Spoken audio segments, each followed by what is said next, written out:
And we kick off this evening with a look at the cinema. I'm not a complicated man. I like cinema. It's beautiful, beautiful cinema. Cinema history come to life. I found my solace in the small cinema I went to every Thursday night. I'm a professor of cinema. I go to the cinema for the stories. There was no competition between the cinema and seminar. I mean, it's not within the realm of conventional cinema. And now, here's Pace and Johnson with a cinema review.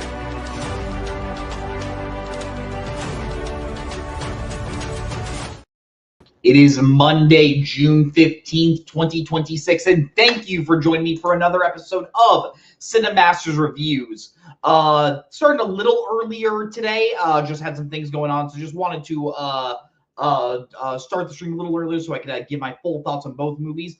Exciting week of the movies. We are going to be discussing Disclosure Day, the new sci-fi film from Steven Spielberg, as well as The Furious, the new Chinese action movie. I simply jump right into our first review of the night, that being Disclosure Day. This is the I don't know what number, but it is the newest film from legendary Academy Award-winning director Steven Spielberg. This is an original film. This is written by David Koepp. Him and David Koepp wrote. David Koepp was the writer of Jurassic Park. They collaborated many, many times before. And this film is set in present day, and mathematics doctor Daniel, what's his full name?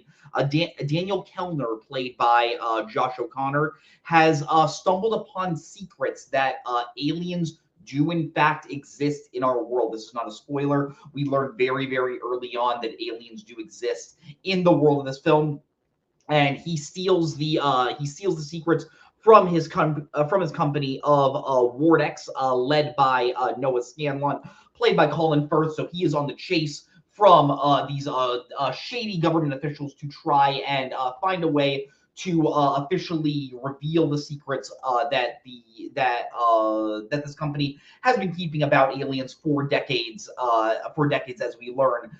Meanwhile, Kansas City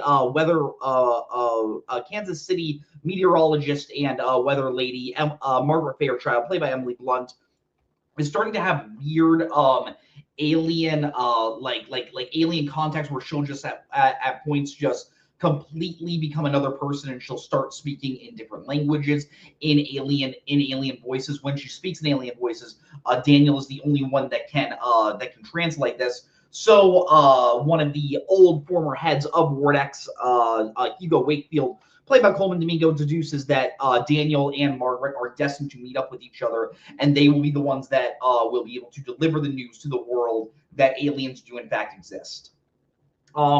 The impact of Steven Spielberg on the world of film cannot be understated by any means. I think it would not be any sort of an exaggeration to say he's one of the top 10, if not top 5, most influential filmmakers of all time, particularly in the modern era of film. He shaped the modern day blockbuster with films such as Jaws, Raiders of the Lost Ark, E.T., he's won multiple Oscars, once for Schindler's List, which also won Best Picture, and he also won Best Director for Saving Private Ryan. He's one of the most celebrated and successful directors of all time. Whenever he makes a movie, I'm always, and I think the general public should be very, very excited. So seeing that he was making an original film that was not going to be based off anything, where he was going to be returning to similar ideas that he's tackled in the past with aliens might exist, such as films such as E.T. the Extraterrestrial and Close Encounters of the Third Kind, as well as the government is keeping secrets from everyone in Minority Report. I was very excited, and I will say, while this movie might not be what everyone is expecting, it might not be the most highest octane nature of blockbuster you might get, I think this is such a well-done film and proves why Spielberg is such a master of his craft and still one of the best filmmakers we have working today. It genuinely, watching this movie, there was a point towards the middle of it where our characters are trying to hide out from the evil, shady agents of Wardex, and they're trying, and Daniel is trying to meet up with Margaret, and Margaret doesn't really know why she's drawn to Daniel, but she knows she has to meet this guy. There was this point where I really did feel like every single Alien movie that Steven Spielberg has made in the past feels like it has been leading up to this. I believe this is technically Spielberg's 5th Alien film, because we had Close Encounters of the Third Kind, E.T. the Extraterrestrial, the remake of War of the Worlds, and technically Indiana Jones and the Kingdom of the Crystal Skull. I know aliens don't really come up until the end of that film, but still it counts. This is his 5th movie. And I love that Spielberg doesn't try to tiptoe around the fact that, ooh, are these actually aliens? Is there any other way to really explain why these animals are just randomly just looking at our main characters, or why they are acting weird, or why Margaret has the ability to know the past and the future of every single person that she ends up touching. Movie isn't concerned with that. It is more concerned with the fact that, hey, if we eventually get to the point where we are revealed in a realistic way that, hey, aliens do exist, the government has been keeping secrets secrets about this for many decades, because we learned in this movie that aliens landed close to 80 years ago, and secrets have been kept hush-hush, and this is the first time where they are actually going to be revealed to the public. How would the world react to that? Would it have a positive reaction, which is what Coleman Domingo's character argues? Would it have a negative reaction? This needs to be kept secret, like Colin Firth's character argues. There are so many different philosophies. There are so many different ways of how science and religion interact with each other. Daniel's girlfriend, Jane, played by Eve Hewson, who I really hope doesn't go underseen this movie, because she might not be the biggest name in this film, but she is giving a very, very good performance, and she has one of the more interesting perspectives of, she is a former nun, and she is someone who is still very, very religious, and she's wondering, well, if aliens do exist, how does this reshape my belief of who created us, who was here before us? Do I still believe in God? And I think the ultimate path that those characters takes is really, really interesting. And Steven Spielberg is so good at making these very, very adult films feel so watchable. Yes, there was maybe a little bit of hopeful optimism here. I think it never quite gets quite as pessimistic as you might think, but I'm okay with these types of movies, because I think in our dark, depressing world we have right now, I like these movies that bring up really, really great ideas, and really thoughtful ideas, but still end in a positive way of hey, we are humans, we are internally good. We might be able to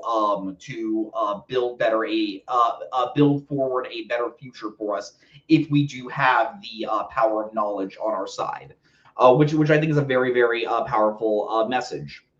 I think the dynamic between both Daniel and Margaret is very, very strong. When we first meet Daniel, he is this movie opens in the middle of the action. We don't see Daniel learning all the little secrets of Vortex and what they've been keeping secret. It opens immediately where he is trying to pass off these secrets to Hugo's men in order to get to a safe place. And Daniel is very matter of fact. He is very much we need to be the one to reveal these secrets to the public. The public has the right to know. And Josh O'Connor, one of my favorite actors working today, he plays quiet and just really just all of his emotions are on his face so well. And I think having him speaking his normal accent really makes him seem different from everyone. I really love Josh O'Connor's performance here, but easily the best performance is Emily Blunt as Margaret Fairchild. When we first meet her, we learn that she just moved to Kansas City, but she immediately wants to move to another city because she is unhappy with her job. And then just watching how Emily Blunt just jumps from being in full control of her senses, but also being like possessed by an alien, not in a bad way, but just like she seems so calm when she's like breaking down characters and saying how like everything that's happened in their life. And if you've seen the trailer, you've probably seen the moment where she breaks down while giving a weather report, and it's genuinely like disturbing in this moment because it really like portrays it really does seem like, trying to find my words. The way how she plays it doesn't feel like over the top. It doesn't feel like this is too staged. It really does feel natural. There's this one moment where she is in the back of a train because she's been on the run from Wardex, and everything starts like fully like tapping into herself, and she truly feels like she's having a panic attack. And the way how she portrays this, I think this might be Emily Blunt's best performance ever. And she's a very, very great actress. I think she's one of those actresses where I think we kind of take her for granted and don't realize how good she is. And I'm very happy that Spielberg gave her the opportunity to be as good as she is. The entire rest of the cast is great. Coleman Domingo is another actor where I don't think he's ever really been bad, but I think he's just been in some movies that haven't been the greatest recently. He is so good here as sort of like the sage character that is like guiding our characters to the right path. Colin Firth is sort of the closest thing we have to a villain in this movie. He is the most pessimistic person of we cannot let regular people know that aliens do exist because it's going to disrupt everything. And while he's definitely the antagonist for our characters, you understand his sense of thinking and you understand what led him to this place. Like I said, Eve Houston is very good. Elizabeth Marvel plays a nun in this film, and the way how she sort of like frames how maybe Spielberg thinks of how religion and science might play together, I think I think her character is really well done. Yeah, the entire cast is really, really great. Spielberg once again proves, not just from a story perspective, but from a technical aspect, why he is an absolute master of craft. This movie is around 2.5 hours. Doesn't feel that way at all. I think something I just want to say, I can see the ending being a little polarizing for this movie because it doesn't like wrap everything up, and it might end at a point where you want to see more of what's going to happen. But I think Spielberg, who's been very famous for putting a lot of epilogues in his movies, whether it's Sammy Fableman meeting John Ford and the Fablemans, or whether it's learning that Abraham Lincoln got shot at the end of Lincoln, or whether it's something as great as all of the Holocaust survivors going to put rocks on Oscar Schindler's grave. He is known for usually like putting like a little coda at the end of his movie. There is no coda in this movie. It ends, in my opinion, in the perfect spot, and really just makes you like just sit with everything that has happened in the past like 20 minutes that with all the events that conclude the film. And I think that's really, really well done. Janusz Kaminski does the cinematography as he does the cinematography for most of his films, and it just looks absolutely stunning. All of the outdoor shots look so beautiful. The vistas of the Midwest. You see these characters go from different places in America. All the nighttime scenes feel very dark in different ways. Janusz is just someone that knows how to make a movie just feel so natural, but just so stylistic at the same time. I think that's really well done. John Williams is probably the greatest composer ever to make scores for movies.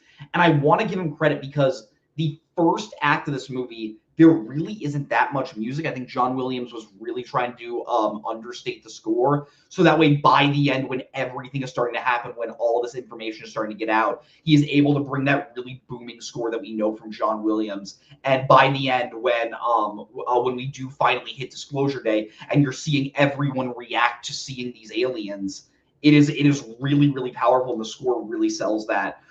This is probably one of my favorite John Williams scores for a Spielberg film in a while. I actually think his score for Dial of Destiny was really, really good, even though that movie is just sort of okay. If I were to say one major like downside of this movie, as I said, the aliens a lot of the time throughout this film manifest themselves in the form of animals. The first time they introduce themselves to characters, almost every time we see these animals, they are CGI. And man, the CGI just isn't great. You can very clearly tell these are not real animals, and they just feel like something just feels off when you have Daniel looking at a CGI fox, or whether you have Margaret looking at a CGI bird, it immediately takes you out. And in a movie where we're watching these characters, like where we know aliens exist, you see the aliens on the tape, they look great, the CGI looks great there. I really wish that the CGI for the animals would have been touched up just a little bit more. I understand that in the modern age of movies, we're trying to move away from using animals as much as we can, but if you're going to use CGI animals, I really need like the most amount of care to be put into making those animals look realistic, because those are things we see every single day. And if you're going to use CGI to recreate that, you got to make it a little believable, or it's going to feel like we are being taken out of the movie when we see them.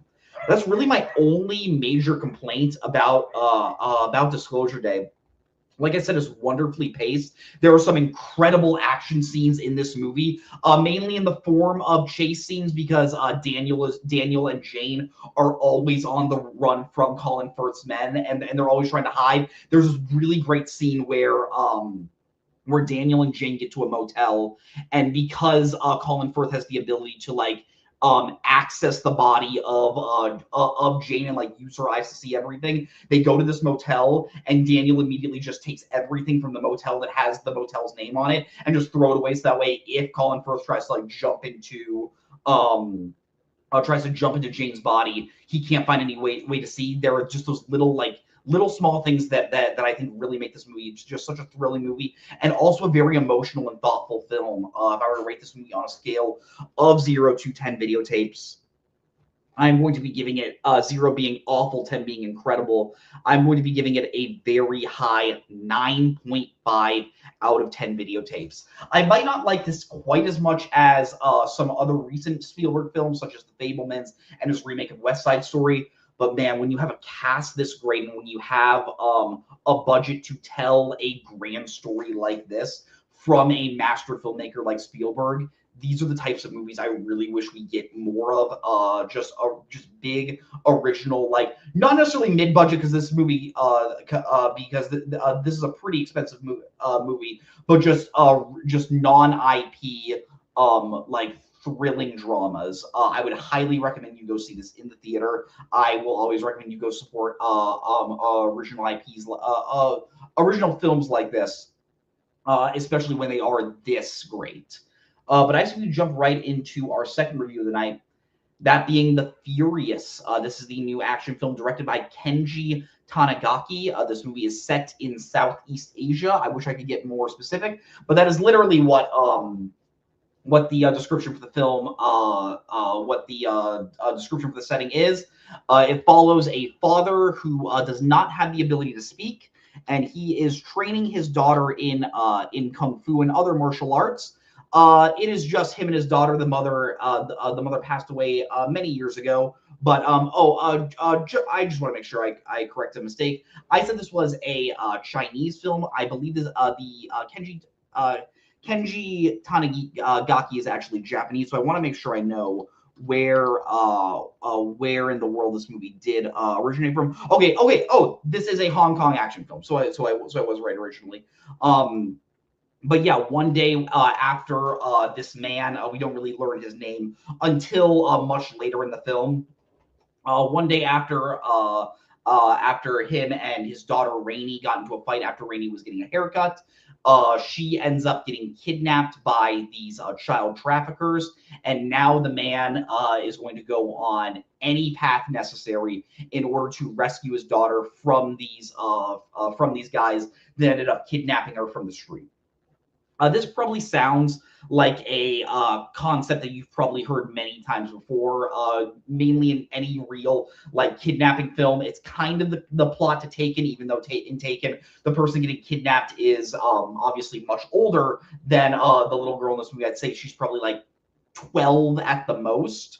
But yeah, it's a very textbook example of character gets kidnapped and our protagonist is going to stop at nothing to try and rescue that character. But it's a formula that works for a reason, because it is something that very easily makes you feel invested in our main character trying to get this character back, especially when the character that was kidnapped is so young, it immediately puts them in more of a danger, and it puts the movie in higher stakes. That I think it is that I think just that concept is always just that concept is always fun to watch. Film gives you like just enough backstory on every single character to make it believable as to why they would be taking down like millions of goons. Like, this is a full-on Hong Kong action movie. So when our main character goes to like a club in order to find our character, and you see all the bad guys running their illegal child trafficking operations here, you see our main character just plow through millions of like nameless bad guys. And it's very satisfying seeing these characters get killed. I will be the first to admit, I think the number one selling point of The Furious is how much fun the action is. If you've ever seen The Raid, or if you've ever seen Ong Bak, Eastern action movies always just have this form of like just brutality and realism. Not necessarily realism to their action, because like there's things that happen where it's just like, how can a character survive that? Or how can a character survive taking a sledgehammer to the chest? But it's super fun to watch, and just makes the action just feel that much more hardcore that I can't help but loving it. Around halfway through the movie, we learn that someone else is trying to take down this child trafficking ring, because their wife was doing an investigative report on this on this guy, and she ended up going missing. So her husband is now trying to find it. This character's name is Naven, played by Joe Taslim, who was in The Raid as well as in the newest Mortal Kombat movies. He plays Sub-Zero. I think he's really good, and he is a little off-put by our main character, because Naven does things a little bit more professionally. Our main character's immediately just like, no, I'm going right into the bad guy's lair, and I'm gonna try and kill them as fast as I can in order to rescue my daughter. So their dynamic works really, really well. All the villains like feel different levels of sinister. I don't want to spoil who the main villain is, but you have your big brutish henchman who's like 6'8", 300 pounds, is able to just run through walls. You have a really like disgusting villain henchman who has like this big afro, who has these like terrible teeth. You really hate this guy.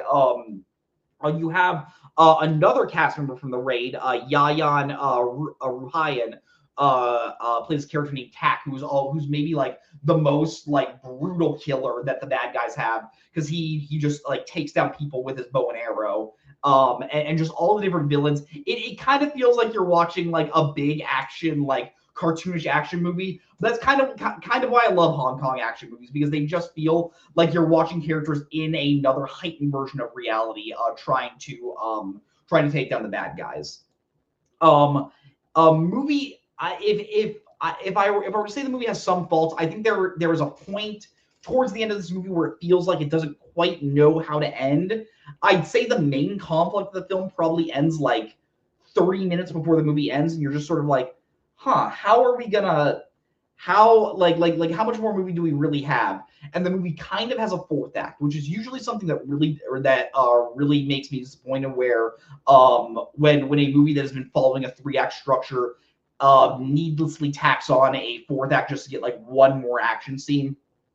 I'm usually just like, that can usually just kill the pace of a movie, and you're usually just bored. But when the action is as good as it is in the last 30 minutes, I was so entertained. It almost feels like the movie goes a step above the heightened violence that it had already set up, and it almost gets more cartoonish, but not in a bad way. From everything it sets up, we finally see our main villain in action, and he is just absolutely ruthless, a super hateable guy. Something I think the movie just does the movie does so well. I think there are few villains in movies, except for maybe like Nazis, that are more hateable than child traffickers. So even when you're watching our characters just like take down thousands of them by just crushing their heads with axes, you somehow feel satisfied, because you're like, well, you're doing one of the worst crimes you can possibly do. So I'm all for it. But yeah, I think it's done really, really well. As I said, the kids that are kidnapped in this movie, they are very young. There are many points where they are in peril.